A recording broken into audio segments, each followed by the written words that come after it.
Abi, kenapa sih Allah menciptakan hutan? Apa sih gunanya untuk manusia? Nah, jadi Oji bisa mengandaikan bahwa hutan tuh sama kayak jamaah manusia. Kalau seandainya pohon itu sendirian, sama kayak manusia sendirian, dia pasti menderita. Maka secara alami itu pasti pohon akan bareng-barengan, Ji. Nah, kalau misalnya pohon itu bareng-barengan, itu kayak manusia yang berjamaah. Jadi dia bisa lebih saling membantu, dia bisa menghasilkan sesuatu yang baik bersama-sama. Nah, kayak hutan ini kalau misalnya pohon-pohonnya banyak, dia bisa menghasilkan iklim mikro, dia bisa menampung air buat manusia, menghasilkan pangan buat manusia, lalu kemudian menghasilkan oksigen, menghasilkan udara buat manusia yang bagus, dan juga banyak banget kegunaan hutan bagi manusia.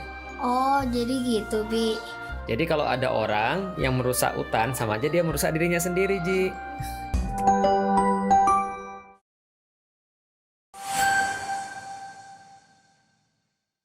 Bismillahirrahmanirrahim. Assalamualaikum warahmatullahi wabarakatuh. Alhamdulillah, puji dan syukur senantiasa kita panjatkan kepada Allah Subhanahu wa Ta'ala atas rahmat dan karunia-Nya, atas kesabaran-kesabaran yang telah dianugerahkan untuk kita, dan atas keimanan yang telah dititipkan di dalam dada kita. Salat dan salam semoga tercurah dan terlimpahkan kepada baginda Nabi besar Muhammad Sallallahu Alaihi Wasallam, manusia mulia yang telah mencontohkan segala macam kebaikan-kebaikan yang bisa kita tiru. Baik kebaikan itu adalah apapun yang keluar daripada lisan kita, ataupun kebaikan itu apapun yang bisa kita perbuat dengan amal-amal kita. Teman-teman sekalian, saya dirahmati Allah, seringkali kita itu merasa depresi, merasa stres, merasa tertekan. Sebab kita merasa bisa mengendalikan, bisa untuk mempengaruhi, bisa untuk bertanggung jawab atas segala sesuatu.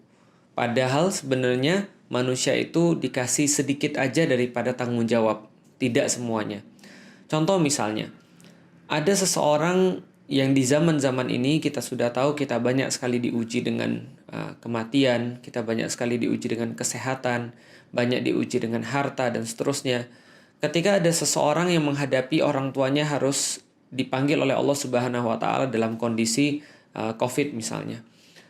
Keduanya dipanggil oleh Allah, lalu kemudian dia kehilangan orang-orang yang dia sayangi, dia ditinggalkan oleh orang-orang yang dia kasihi, maka ada beberapa orang yang tidak bisa menerima dan akhirnya dia stres karena mental, gitu ya. Kenapa bisa seperti itu? Karena dia merasa bahwa dia tuh punya kendali. Dia merasa tuh bahwa dia tuh bisa ngontrol sesuatu. Maka ketika dia mendapati hasil yang dia harapkan itu tidak seperti yang dia duga, maka dia stres, maka dia depresi. Nah, padahal sebenarnya teman-teman sekalian, dikit banget yang Allah itu minta kita untuk lakukan. Dan hampir sebagian besar yang terjadi itu sebenarnya bukan kita yang dimintai pertanggungjawaban. Makanya Islam itu sederhana. Islam itu minta kita untuk serius, bersungguh-sungguh dalam perkara-perkara yang Allah kasih ke kita untuk ditanggungjawabin. Lalu kemudian dalam perkara-perkara yang kita nggak tanggung jawab, ya kita berserah kepada Allah. Itulah arti daripada Islam. Islam itu adalah agama yang berserah. Muslim itu berarti orang yang menyerahkan, pasrah. Tapi pasrah itu bukan berarti ya seperti yang kita kenal selama ini, tidak melakukan apapun, itu bukan pasrah. Nanti coba kita akan perdalam dan coba kita akan luaskan bahasanya. Jadi gini teman-teman sekalian, ada satu kisah di dalam Al-Quran yang bisa kita jadikan sebagai satu pedoman misalnya. Suatu waktu Rasulullah Shallallahu Alaihi Wasallam itu mendapati Abu Thalib, pamannya sedang sakaratul maut, dan kita sudah tahu pamannya ini adalah salah seorang yang sangat dicintai oleh Rasulullah Shallallahu Alaihi Wasallam. Kenapa? Karena pamannya lah yang memberikan perlindungan, memberikan jaminan, memberikan bahkan harta, bahkan apapun yang diperlukan oleh Nabi Muhammad ketika berdakwah. Salah satu pelindung Rasulullah ketika menjalankan dakwah Islam adalah pamannya Abu Thalib. Tapi sayangnya pamannya ini sekarat, tidak dalam keadaan Islam. Maka Rasulullah Shallallahu Alaihi Wasallam pergi lalu meyakinkan pamannya untuk terakhir kali dan benar-benar berharap bahwasanya pamannya akan masuk kepada Islam. Tapi apa yang terjadi? Pamannya Abu Thalib wafat dalam keadaan bukan muslim. Maka kebayanglah seperti apa sedihnya Rasulullah Shallallahu Alaihi Wasallam. Para penulis sejarah menggambarkan ini sebagai amul huzn, sebagai salah satu yang menyebabkan kenapa tahun itu disebut dengan tahun kesedihan. Karena Rasulullah kehilangan Abu Thalib dalam keadaan tidak beriman. Kalau seandainya kita nggak usah berpikir bagaimana Rasulullah yang benar-benar mendapatkan segala sesuatu yang spesial daripada pamannya Abu Thalib. Kita aja misalnya, kalau kita mengandai-andai kita berada di posisi Rasulullah SAW, mungkin kita berpikir, padahal kan saya kan pengen banget orang ini masuk Islam. Saya kan sangat-sangat menginginkan orang ini masuk Islam. Saya berharap banget orang ini masuk Islam. Kok ya Allah nggak memberikan kesempatan pada orang ini untuk masuk Islam? Itu kalau kita. Tentunya kalau Rasulullah nggak sampai kayak gitu. Kok bisa sih yang lain itu mendapatkan hidayah, mendapatkan kebaikan? Kok yang ini nggak dapat sih? Padahal kita kan pengen banget, dia kan dekat banget sama saya. Maka kalau seandainya kita aja kondisinya mungkin kayak begitu, bayangkan kesedihan Rasulullah Shallallahu Alaihi Wasallam ketika mendapati pamannya itu tidak sesuai dengan harapannya. Makanya Allah kemudian menurunkan satu ayat yang merupakan ayat penghibur kepada Rasulullah, sekaligus ayat untuk mengingatkan Rasulullah Shallallahu Alaihi Wasallam. Maka Allah berfirman, Innaka la tahdi man ahbabta, walakinnallaha yahdi man yasha, wa huwa a'lamu bil muhtadin. Wahai Muhammad, kamu tidak menunjuki seseorang. Wahai Muhammad, hidayah itu bukan di tanganmu. Kamu nggak bisa ngasih hidayah kepada orang. Itu adalah pertama yang Allah sampaikan kepada Rasulullah Sallallahu Alaihi Wasallam. Lalu kemudian Allah sampaikan, akan tetapi akulah yang memberikan hidayah itu kepada orang yang aku kehendaki. Dan Allah menutupnya, aku lebih tahu tentang siapa yang layak mendapatkan hidayah, yang dia mau mendapatkan hidayah. Maka ini seolah-olah ingin menyampaikan pada Rasulullah Sallallahu Alaihi Wasallam yang mungkin pada saat itu dituduh gagal, atau pada saat itu dibilang nggak mampu, atau yang pada saat itu dibilang, alah bagaimana dia bisa nyelamatin orang-orang yang lain, orang pamannya yang paling dekat aja dia nggak bisa nyelamatin, orang pamannya aja dia nggak bisa jadiin Islam, bagaimana yang lain. Dalam kondisi kayak begitu, Allah sampaikan kepada Nabi Muhammad, wahai Muhammad, kamu bukan yang ngasih hidayah. Tidak ada satupun manusia yang bisa ngasih hidayah. Akan tetapi hidayah itu punya aku dan aku kasih kepada siapapun yang aku kehendaki, yang aku kira layak untuk mendapatkan hidayah Islam. Maka kita bisa mendapati di sini ada dua daerah, ada dua wilayah pada kehidupan manusia. Pertama adalah wilayah yang dia tidak bisa kuasai, dan yang satu lagi adalah wilayah yang dia kuasai. Maka seolah-olah Allah ingin menyampaikan kepada Nabi Muhammad, wahai Nabi Muhammad, menunjuki manusia siapa yang dapat hidayah, dia bisa beriman kepada Allah, itu bukan tanggung jawabmu sama sekali. Maka kalau ada orang yang beriman kepada Allah, itu berarti kerjaannya Allah. Kalau ada orang yang nggak beriman pada Allah, itu bukan urusanmu, itu adalah urusannya Allah. Kenapa? Karena above pay grade kalau zaman sekarang, above your pay grade, bahwa memberikan keimanan itu di luar daripada kerjaan kita. Kita nggak dibayar untuk itu. Kita dibayar untuk melakukan usaha-usaha dakwah. Kita dibayar dalam tanda kutip oleh Allah untuk melakukan maksimalisasi dakwah Islam. Semaksimal mungkin, berusaha sebisa mungkin. Tapi siapapun yang dapat hidayah itu bukan urusan manusia lagi, termasuk Rasulullah Muhammad. Lalu Allah menegaskan, itu urusan saya. Maka kamu nggak usah mikirin, kamu nggak usah sedih, kamu nggak perlu terlalu banyak untuk masukin dalam hati. Kenapa? Karena itu bukan urusan kamu, itu urusan saya. Dalam perkara-perkara juga sama.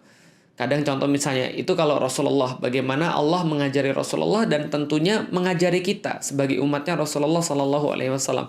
Bagaimana misalnya kalau kita menemukan orang yang sakit? Apakah itu adalah orang yang kita kasihi, apakah itu adalah orang yang kita cintai, atau orang yang penting dalam kehidupan kita. Kemudian tentu dong kita menginginkan dia sembuh. Kita doain, kita usahakan perawatan yang terbaik, kita semangatin dia, kita motivasi dia, kita berikan obat-obatan yang paling hebat yang mampu kita beli. Pokoknya semua usaha-usaha yang terbaik. Tapi setelah usaha itu, ternyata toh Allah pengen mengambil dia. Ternyata toh Allah lebih sayang sama dia dan meminta dia berpulang pada Allah Subhanahu wa Ta'ala. Maka apa yang kita lakukan? Yang kita lakukan hanyalah bisa berkata inna lillahi wa inna ilaihi roji'un.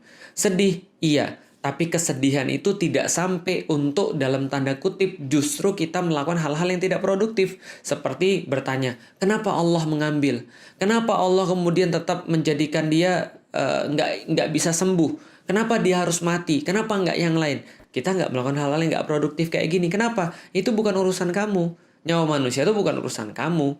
Ajal itu bukan urusan kamu. Itu urusannya Allah. Jadi kamu nggak perlu merasa bersalah tentang itu. Tugasmu itu sudah kamu lakukan, sedangkan itu adalah above your pay grade. Itu di luar daripada apa yang Allah sampaikan dan Allah wajibkan kepada kita. Sama seperti juga ketika kita mencari rezeki. Kita mencari rezeki susah-susah, kita punya anak banyak. Tiba-tiba sudah membuat plan dengan sempurna, bisnis plan dengan baik. Kita lakukan segala sesuatu yang diperlukan. Tiba-tiba ada lockdown. Tiba-tiba ada pembatasan. Sehingga kita nggak bisa buka toko, sehingga kita nggak bisa melakukan bisnis kita, sehingga bisnis kita harus tertunda. Lalu kemudian kita stres. Lalu anak saya harus makan apa? Istri saya harus makan apa? Kalau nggak bisa makan, nggak bisa hidup. Itu di luar bayaranmu, above your pay grade. Yang ngasih makan itu Allah, yang ngasih rezeki itu Allah. Maka itu semua nggak perlu dalam tanda kutip dipikirkan. Nggak perlu kita risau, nggak perlu kita gontai, nggak perlu kita merasa khawatir. Kenapa? Itu urusannya Allah. Urusan kita adalah melakukan segala sesuatu yang terbaik. Biarkan, kasih Allah urusan Allah. Jangan ngurusin urusannya Allah. Sama kayak juga dakwah. Dakwah kita itu urusan kita apa? Mengusahakan dakwah yang terbaik, mencari perantara yang paling bagus, berbicara dengan yang paling fasih, mencari dalil yang paling cocok, lalu kemudian memberikan memberikan dakwah sesuai dengan kehendak atau sesuai dengan akal manusia, lalu berusaha untuk sebaik-baiknya mengantarkan dakwah. Itu urusan kita. Mengenai orangnya senang atau tidak dengan dakwah kita, apakah kita dimaki setelahnya, atau kita dihina setelahnya, ataukah ada orang yang tepuk tangan lalu kemudian memuji, wah keren banget dakwanya. Itu bukan urusan kita lagi. Itu sudah urusannya Allah. Makanya enak banget kalau kita sudah memahami hal ini. Memahami bahwa ada urusannya Allah dan ada urusannya kita. Dan kita nggak nyampurin urusannya Allah karena kita sudah sibuk dan kita sudah benar-benar mencoba untuk memaksimalkan urusan kita. Makanya dalam panah itu ada ungkapan begini. Menarik panah itu adalah urusan kita. Menarik panah adalah usahanya manusia. Setelah kita melepas panah itu, kita sudah lepas, maka itu sudah takdirnya Allah. Jadi ikhtiar itu cuma pada menarik saja sampai titik itu. Jadi memegang panahnya itu ikhtiar, mencari soft yang terbaik itu ikhtiar, memasang vanes yang paling bagus itu ikhtiar, memasang poin itu ikhtiar, memilih busur yang benar itu ikhtiar, mempelajari cara menarik, cara berdiri, cara teknik-teknik memanah dan segala macam itu ikhtiar. Tapi setelah kita tarik, lalu kemudian kita lepas panahnya itu, maka setelah kita lepas, maka itu sudah takdirnya Allah Subhanahu wa taala. Maka orang-orang yang memanah itu diajari dari awal. Kalau tepat, maka Allah yang harus dipuji. Kalau tidak tepat, maka jangan untuk menghina orang yang nggak tepat atau menghina atau mencela lemparan kita yang nggak tepat. Jangan beralasan. Kalau tepat, alhamdulillah. Kalau tidak tepat, ya sudah alhamdulillah ala kulli hal. Artinya adalah apa? Kita memahami betul titik kita itu sampai di mana, bisa berusaha. Tapi kan sulit untuk membedakan mana yang bisa kita usahakan, mana yang tidak bisa kita usahakan. Iya, memang sulit. Makanya para ahli ilmu itu berkata, perbanyaklah berdoa kepada Allah, ya Allah, berikan aku kekuatan untuk bisa mengubah apa yang bisa aku ubah, dan berikan aku kesabaran untuk bisa bersabar atas apa yang tidak bisa aku ubah. Dan kebijaksanaan untuk membedakan mana yang bisa aku ubah dan yang nggak bisa aku ubah. Jadi saya ulangi ya. Jadi perbanyaklah doa, berikan aku kekuatan ya Allah untuk bisa mengubah yang bisa diubah. Dan berikan kesabaran untuk perkara-perkara yang nggak bisa saya ubah. Dan kebijaksanaan untuk bisa membedakan mana yang bisa diubah dan mana yang nggak bisa diubah. Karena memang agak sulit membedakan mana yang bisa kita ubah dan mana yang kita nggak bisa ubah. Contoh misalnya, suatu waktu ada seseorang, ini yang salah kaprah ya, contoh yang salah kaprah. Dia itu kalau tadi kan contohnya gini, kalau tadi contohnya ada seseorang yang dikasih oleh Allah perkara-perkara yang dia nggak bisa ubah dan dia merasa bahwa dia merasa nyesal, dia merasa stres karena dia merasa dia bisa mengendalikan sesuatu. Contoh, Ada seseorang yang sakit tadi. Dia udah berusaha semaksimal mungkin memberikan pengobatan yang paling bagus, memberikan perawatan yang paling bagus, menyiapkan segala macam sesuai dengan prinsip-prinsip kesehatan. Toh dia masih mendapati keluarga yang dia cintai atau orang-orang yang dia kasih diambil oleh Allah Subhanahu wa taala. Maka dia stres, dia depresi sampai itu kontraproduktif terhadap kehidupan dia. Maka orang ini dia GR, merasa bahwa dia bertanggung jawab padahal Allah nggak ngasih dia tanggung jawab di situ. Ajal urusan Allah, dia merasa dia bisa untuk ngurusin ajal. Dia merasa dia bisa untuk ngurusin yang mana yang hidup dan mana yang mati. Ini adalah kontraproduktif. Ini adalah sesuatu yang salah. Tapi ada juga salah dari sisi lain. Kalau tadi salahnya adalah dia merasa bisa ngurusin hal-hal yang nggak bisa dia ubah. Dia merasa bisa mengendalikan perkara-perkara yang nggak bisa dia ubah. Tapi ada satu lagi, yaitu adalah orang yang nggak mengubah perkara-perkara yang bisa dia ubah. Orang yang nggak berusaha, tidak maksimal dalam perkara-perkara yang mampu dia lakukan. Padahal itu hal yang bisa dia kuasai, dia bisa kendalikan. Dan dia beralasan ini sudah takdir. Contoh misalnya, ada orang yang datang ke kantor telat. Setiap hari datangnya telat. Harusnya datangnya jam 8, datangnya jam setengah 10. Ketika dia ditanya, kenapa kamu telat? Jawabannya, takdir Pak. Maka ini adalah contoh orang yang malas, nggak mau berusaha. Contohnya lagi misalnya, dia sudah tahu bahwasanya di depan itu ada problem, ada wabah misalnya. Di depan itu ada penyakit misalnya. Tapi dia mengatakan, udahlah urusan mati atau hidup itu adalah urusan Allah. Ajal itu urusan Allah.